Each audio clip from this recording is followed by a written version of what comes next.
Bismillah, Assalamualaikum warahmatullahi wabarakatuh.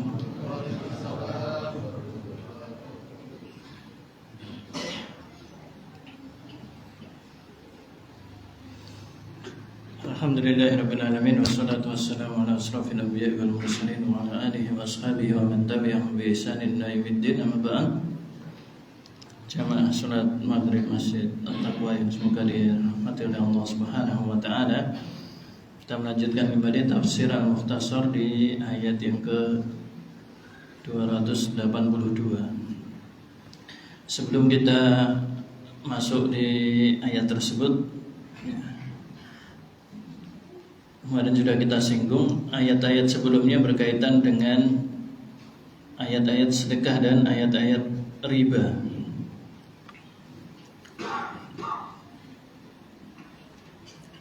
Maka di sini ayat ini melanjutkan dari rangkaian ayat sebelumnya, bahwa kalau kita diberi anugerah harta oleh Allah Subhanahu wa taala, jika ingin berbuat baik kita bisa melalui jalur sedekah. Tapi kalau tidak mampu kita bisa memberinya hutang. Maka jangan memanfaatkan kesusahan orang dengan kita memberinya hutang, tapi dengan hutang yang riba. Maka di sini ada dua jalan membelanjakan harta, kaitannya dengan berbuat baik, yaitu dengan sedekah dan memberi hutang. Adapun jalur yang satunya yaitu dengan riba, maka itulah yang dimurkai oleh Allah Subhanahu wa taala. Kemudian juga berkaitan dengan riba yang sudah kita bahas kemarin, ya. Mungkin banyak dari kita itu sebelumnya berangan-angan, ya, atau bangga, berangan-angan pengen anaknya itu bisa sekolah jurusan ekonomi atau kuliah ekonomi, nanti ya menjadi manajer bank atau di tempat-tempat yang sifatnya ribawi. Maka ketika kita atau anak-anak kita tidak diterima di tempat-tempat tersebut, ya, itu merupakan pertolongan dari Allah Subhanahu wa taala, dari Allah yang Maha Lembut, Allah Al-Latif, ya. Sebagaimana kata Syekh Abdurrahman bin Nasir As-Sa'di, yusilu ilaihim masalihahum min haitsu la yash'urun.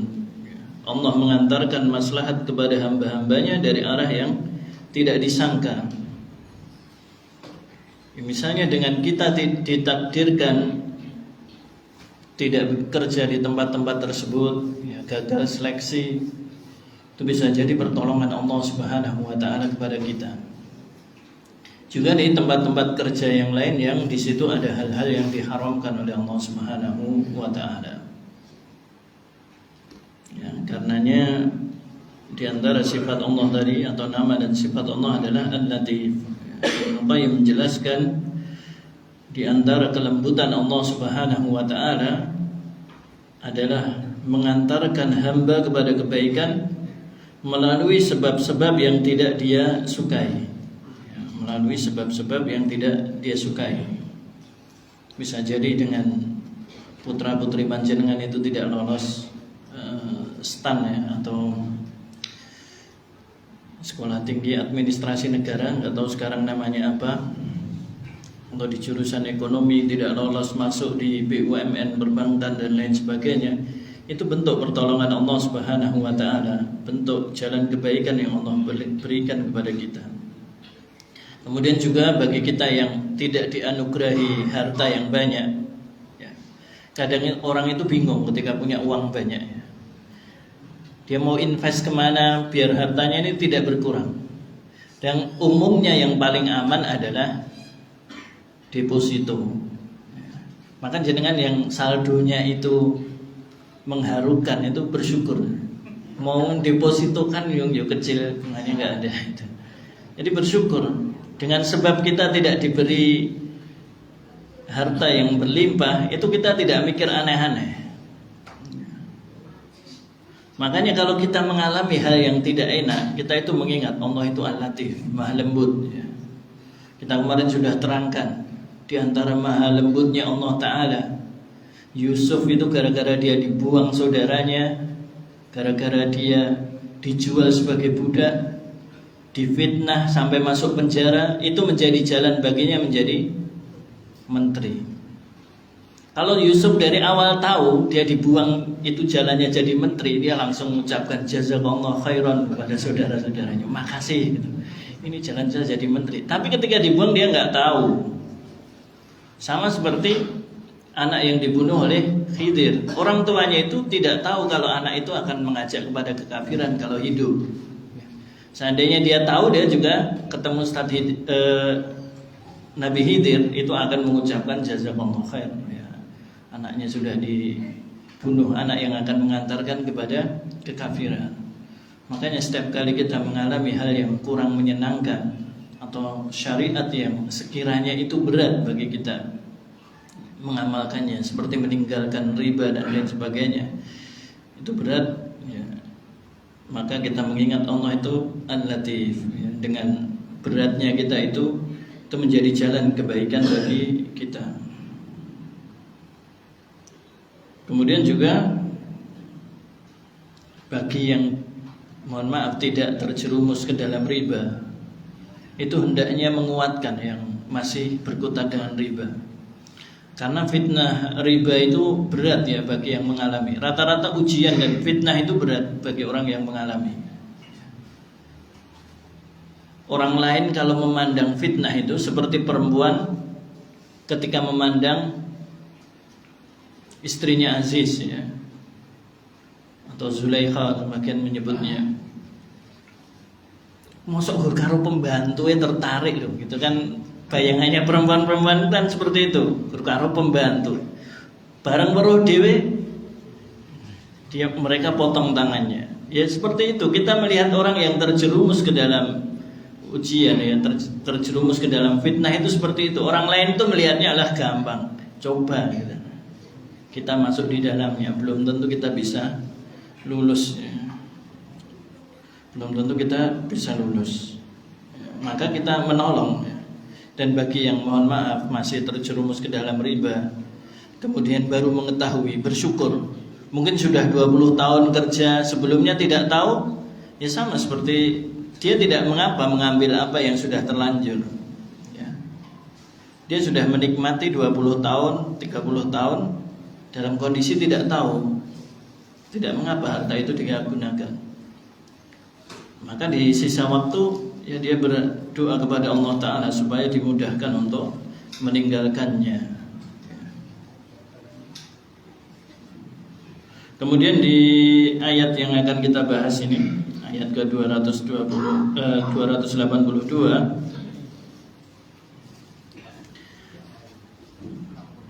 ini ayat berkaitan dengan hutang piutang, terutama pencatatan hutang piutang. Bagaimana hukum tentang hutang piutang itu yang ruwet ya, cukup ruwet itu.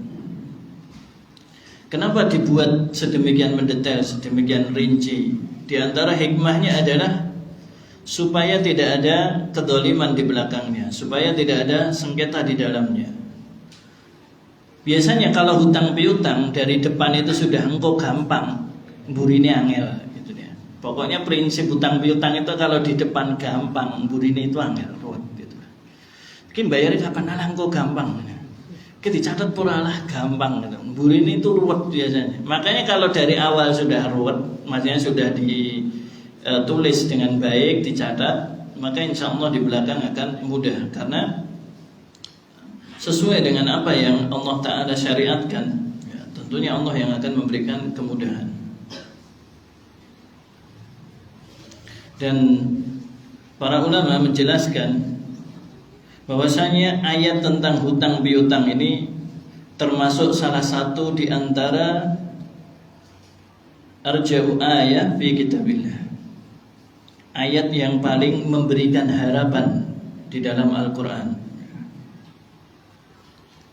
Padahal urusannya tentang hutang piutang. Para ulama menjelaskan kenapa ayat ini disebut salah satu ayat yang paling memberikan harapan. Karena pada ayat ini Allah Subhanahu wa ta'ala memberikan perhatian yang besar terhadap penjagaan terhadap harta kaum muslimin.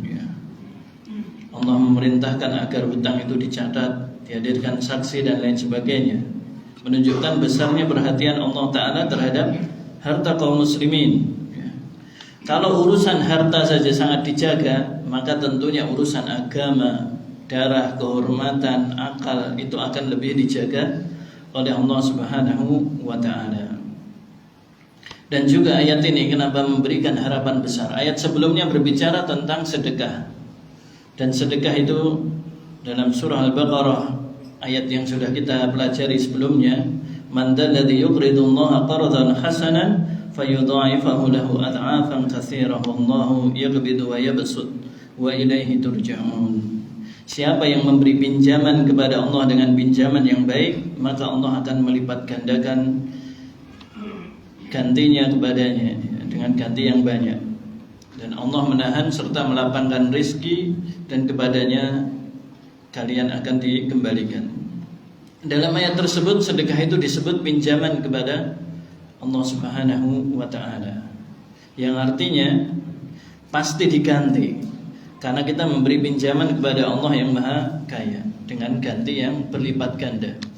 Dan kalau pinjaman kepada manusia saja Allah menjamin supaya yang memberi pinjaman kepada manusia tidak didolimi, hartanya kembali, apalagi memberi pinjaman kepada Allah Subhanahu wa ta'ala. Tentunya lebih dijamin lagi. Maka jangan khawatir bagi orang-orang yang bersedekah, pasti Allah akan menggantinya, bahkan akan diganti di dunia sebelum Allah ganti dengan pahala yang berlipat di akhirat nanti.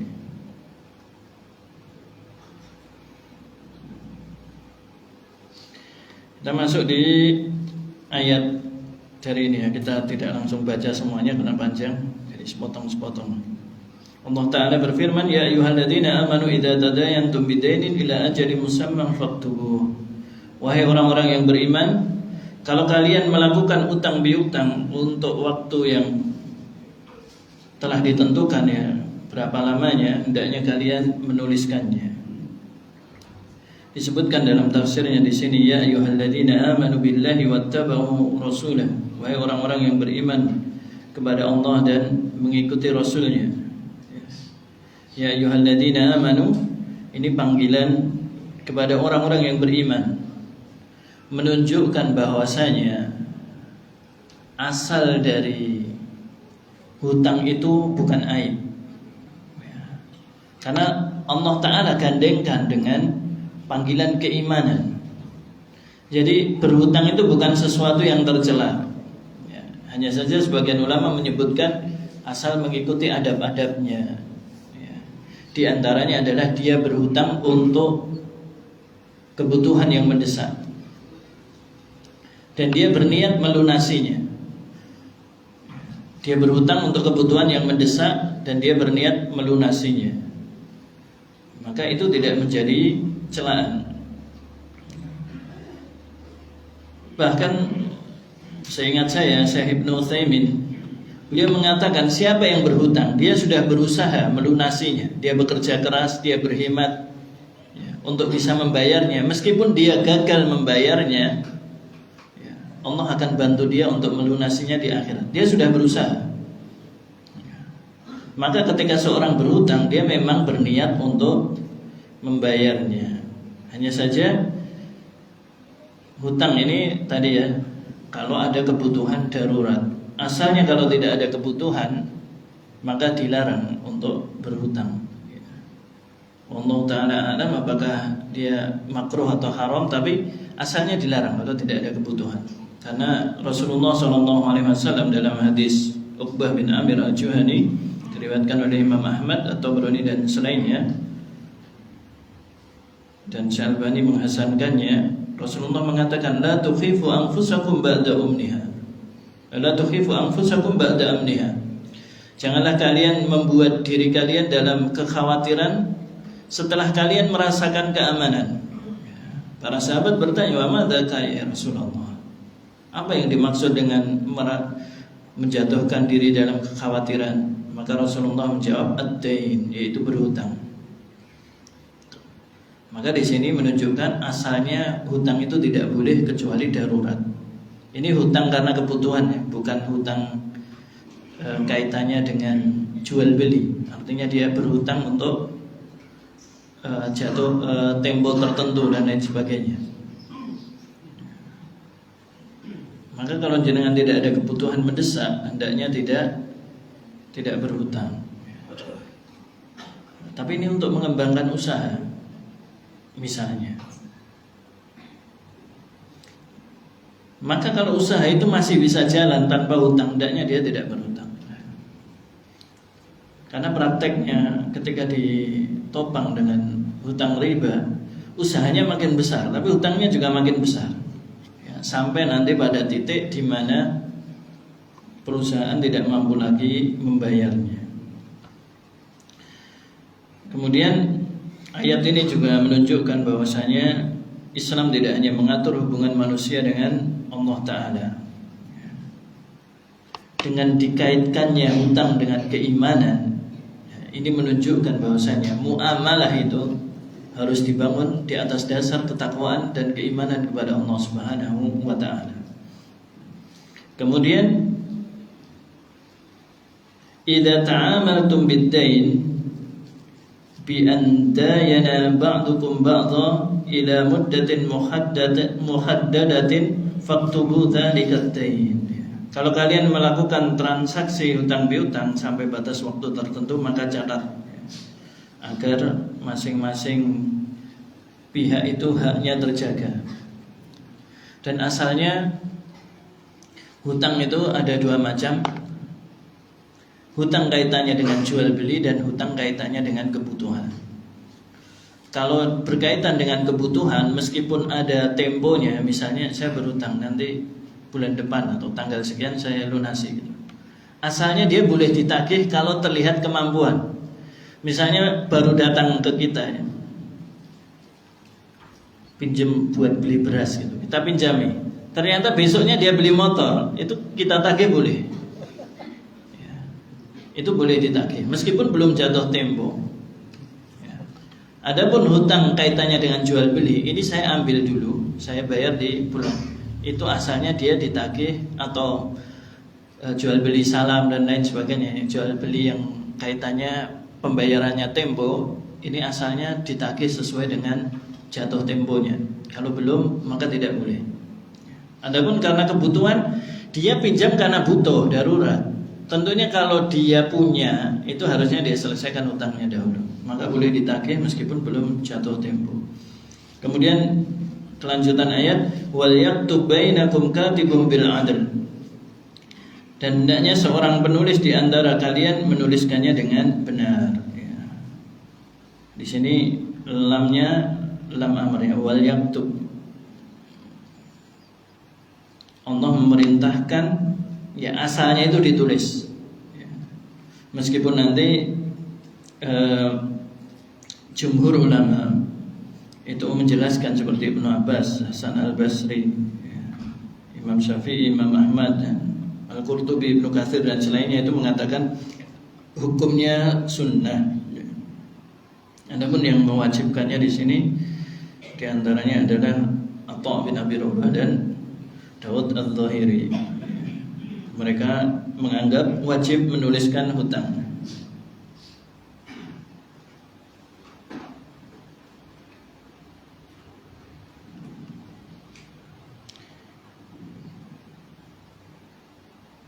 Dan diingat ya, di sini kita mengingat firman Allah Ta'ala, Inna Allah ya'muru bil adli wal ihsan, dan seterusnya, itu menunjukkan asal perintah itu pasti membawa maslahat. Maka yang lebih baik dan lebih dekat dengan syariat itu adalah menuliskan hutang. bukan karena tidak percaya, tapi sebagai bentuk penjagaan. Saya sering ingat perintah-perintah yang seperti ini itu bukan karena kita nggak percaya dengan teman kita, tapi bentuk penjagaan supaya tidak timbul masalah di belakangnya. Ini seperti pemerintah nyuruh kita pakai helm. Dikira orang iso numpak motor kok tidak pakai helm gitu. Yo enggak, itu penjagaan. Kalau ada apa-apa supaya tidak celaka gitu. Bukan karena pemerintah itu nggak percaya. Kalau nggak percaya jenengan nggak dikasih SIM. Dikasih SIM tapi tetap pakai safety. Maka kita memahaminya seperti itu. Itu penjagaan. Ini lebih terjaga dan lebih sesuai dengan syariatnya. Kemudian disebutkan dalam tafsirnya di sini, wal yaktub bainakum katibun bil haqqi wal insafi al muwafiqi lisyar'i. Hendaknya pencatatan dilakukan oleh seorang penulis yang jujur, adil dan sesuai dengan ketentuan syariatnya. Maka di sini ada dua hal. Yang pertama adalah perintah untuk mencatat hutang. Kapan temponya, berapa jumlah hutangnya, sifat-sifatnya dan lain sebagainya. Ini agar hak-hak kedua belah pihak itu terjaga. Kemudian juga dari ayat tadi, dari potongan ayat tadi, penulisnya harus orang yang adil. Dia tidak boleh memberi tidak boleh berpihak kepada salah satunya. Dia tugasnya mencatat. Dan nanti akan dijelaskan dia tidak boleh menolak apabila diminta untuk membantu selama dia mampu. Kemudian pada ayat atau lafaz ayat berikutnya, wala ya'ba katibun ay yaktuba kama 'allamahu Allahu falyaktub. Janganlah penulis itu menolak untuk menuliskan catatan hutang piutang itu sebagaimana Allah telah mengajarkan kepadanya, mengajarkan dia untuk bisa menulis. Maka hendaknya dia tuliskan itu akad hutang piutangnya tadi. Disebutkan dalam tafsirnya di sini, wala yamtani al-kitab wala yamtani al-katib ay yaktuba ad-dain bima yuwafiqu ma 'allamahu Allah min al-kitabah bil 'adl falyaktub. Orang yang diberi kemampuan menulis ini tidak boleh menolak membantu mencatat hutang. Dia tuliskan dengan adil sebagaimana Allah telah mengajarinya menulis. Maka kalau dia diminta menulis hutang, maka bantu tuliskan. Para ulama menjelaskan penafsiran dari lafaz tadi dengan dua penafsiran. Yang pertama, orang yang dimintai bantuan untuk menuliskan transaksi, maka dia tidak boleh menolak kalau tidak memiliki uzur. Dia membantu mencatat transaksi tersebut dengan adil. Dan penafsiran berikutnya tidak bertentangan tapi masih terkandung. Ayat ini menunjukkan bahwasanya ketika seorang diberi ilmu oleh Allah Ta'ala,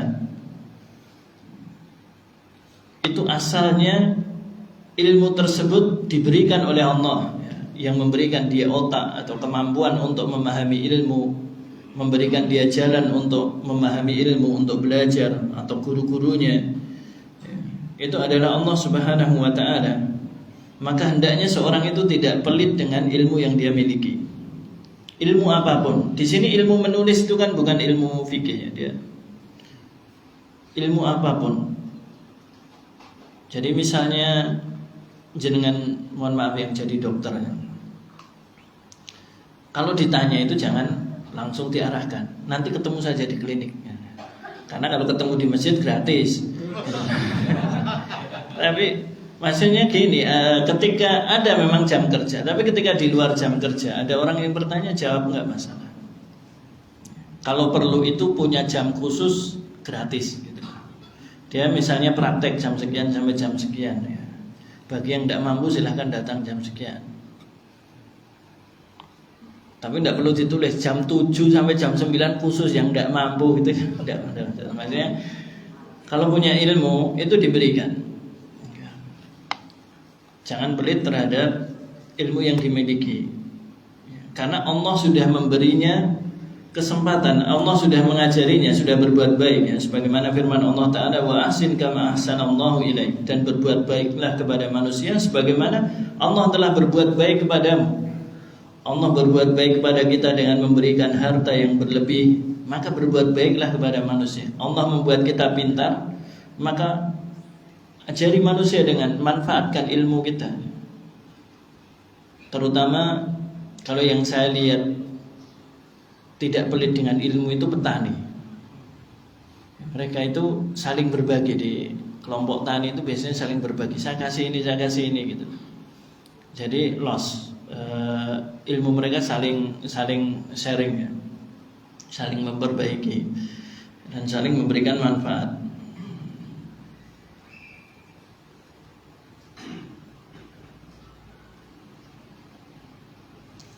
Dan ini terutama dalam hal ilmu agama. Allah yang sudah memberikan kita jalan untuk memahami agama, maka hendaknya ada waktu-waktu kita memang khususkan untuk mengajari orang-orang yang mungkin tidak mampu membayar, atau mengkhususkan waktu-waktu tertentu untuk orang-orang yang tidak punya akses kepada ilmu. Kalau perlu datangi di rumah-rumah mereka. Kemudian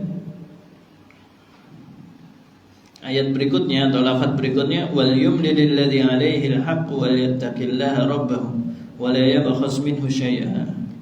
Dan hendaknya orang yang berutang itu yang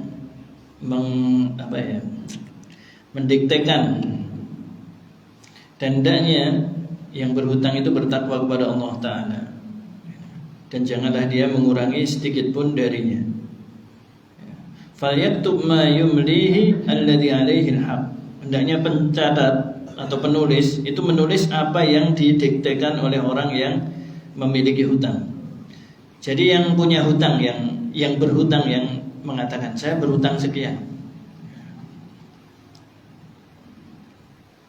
hatta yakuna dzalika iqraran minhu, sehingga catatan itu berdasarkan pengakuan dari orang yang berhutang. Wa yattaqillaha rabbah, dan hendaknya dia bertakwa kepada Allah Ta'ala. Di sini mencakup yang memberi hutang, yang berhutang, dan penulisnya. Maka di sini perintah bertakwa ini menunjukkan bahwa urusan hutang piutang itu bukan sekedar urusan dunia, tapi berkaitan dengan amanah yang harus dipertanggungjawabkan di hadapan Allah Subhanahu wa Ta'ala. Karenanya orang yang berhutang tidak boleh mengurangi hak yang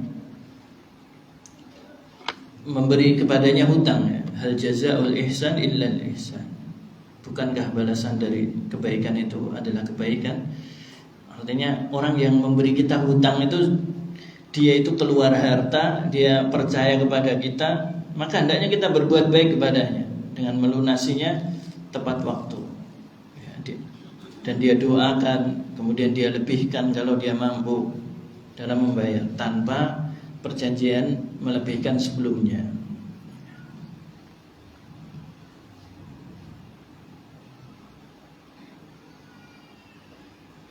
Kemudian walayan kus minad-daini syai'a, tidak boleh mengurangi sedikit pun dari hutang tersebut, fi qadrihi au nawihi au kaifiyati, baik jumlah, jenis maupun sifatnya.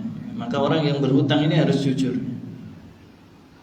Hendaknya dia jujur. Kalau perlu selain dicatat tadi, dia tekankan kepada anak-anaknya.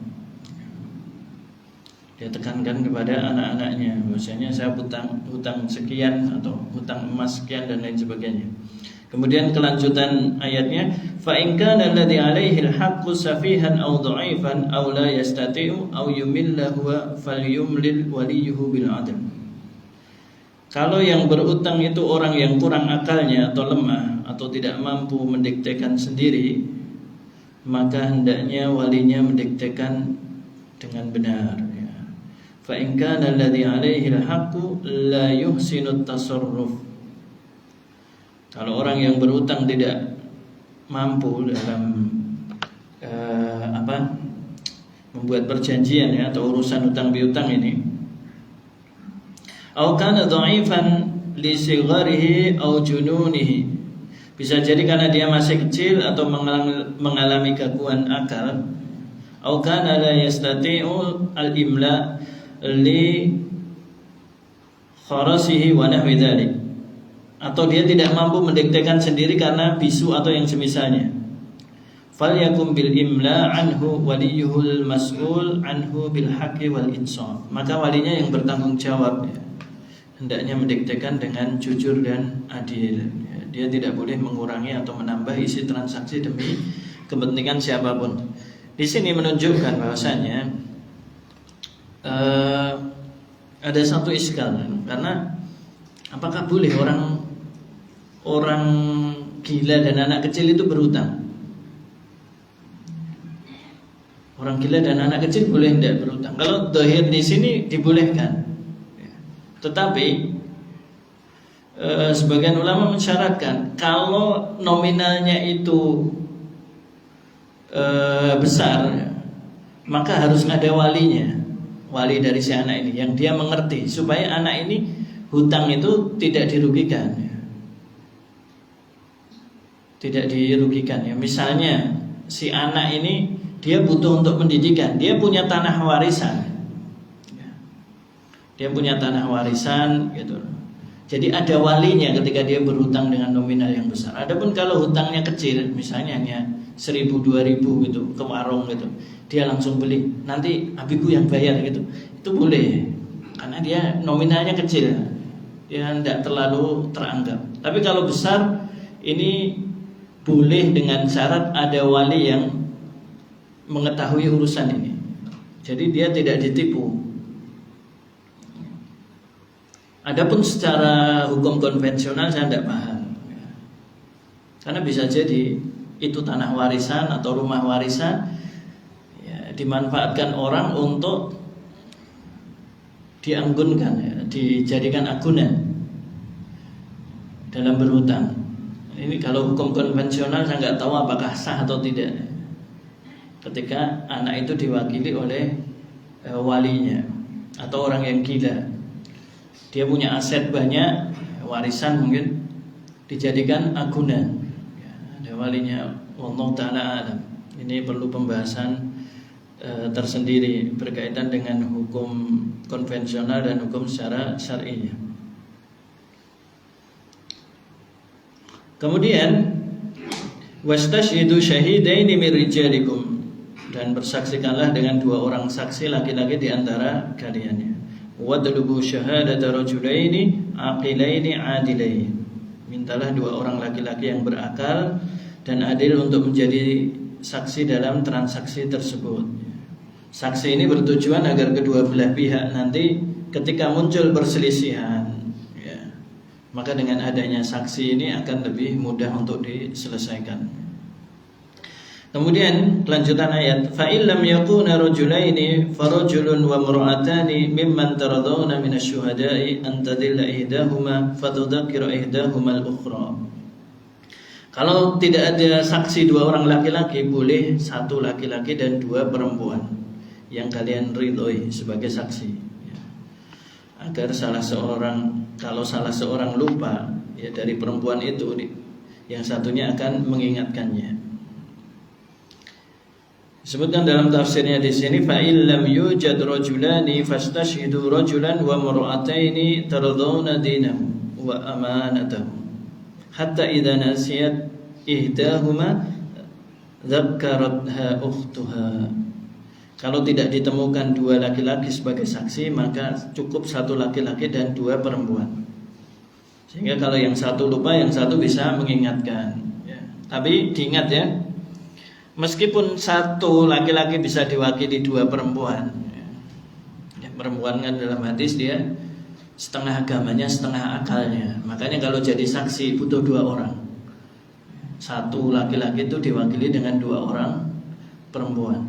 Tapi kalau laki-lakinya tidak ada, diganti 4 perempuan, tidak bisa. Diganti dengan 4 perempuan tidak bisa. Harus ada 1 laki-laki minimalnya. Dan ini bukan rasisme, ya, atau Tapi ini syariat memang mengatur demikian ya. Karena perempuan itu lebih mudah untuk emosional ya, artinya gampang dipengaruhi kalau jadi saksi. Kemudian wala ya'ba syuhada'u idza ma du'u, dan janganlah saksi itu menolak kalau dipanggil. Disebutkan dalam tafsirnya di sini wala yamtani syuhud idza tuliba minhumus syahadah 'ala ad-dain wa 'alaihim ada'uha idza du'u lidzalik.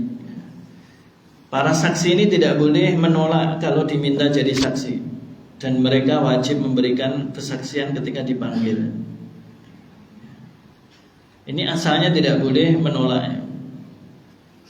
Tapi kalau di masa sekarang itu sulit mencari saksi, itu sulit ya. Karena umumnya itu nggak dapat apa-apa kalau ada masalah itu di bawah-bawah atau ketua-ketua gitu. Ya biar mau bagaimana? Ya dikasih logistik apa namanya? Dikasih fee lah. Apakah boleh?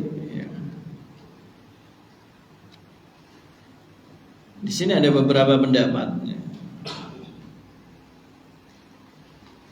Asalnya memberi persaksian itu termasuk bagian dari ibadah, karena ini bagian dari melaksanakan syariat dengan adanya dua saksi.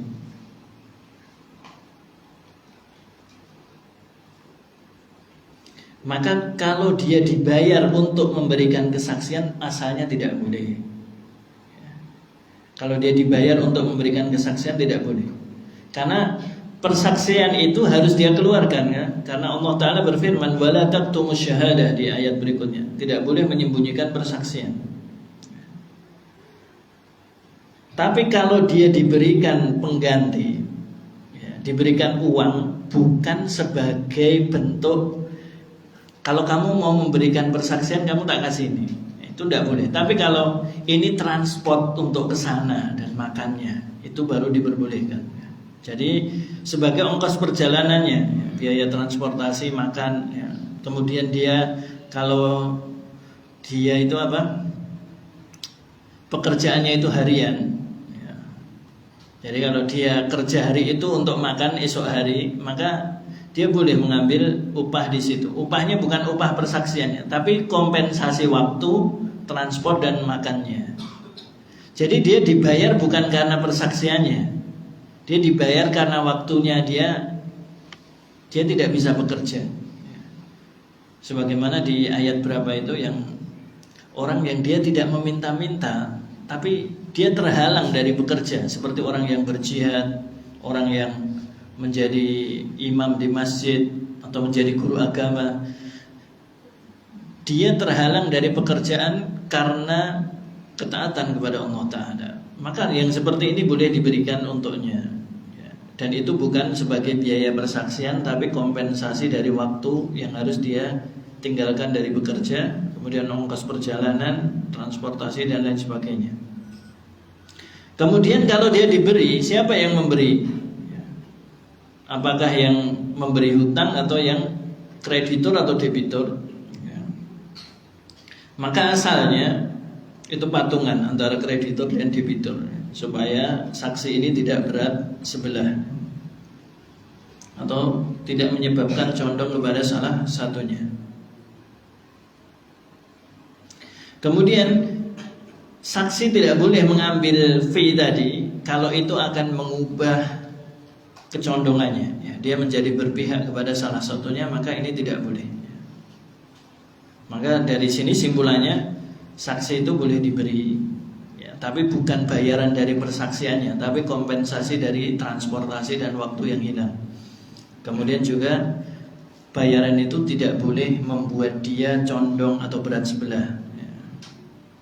Maka di sini anunya panjang ya asalnya pembahasannya, tapi ringkasnya seperti itu. Sudah ada?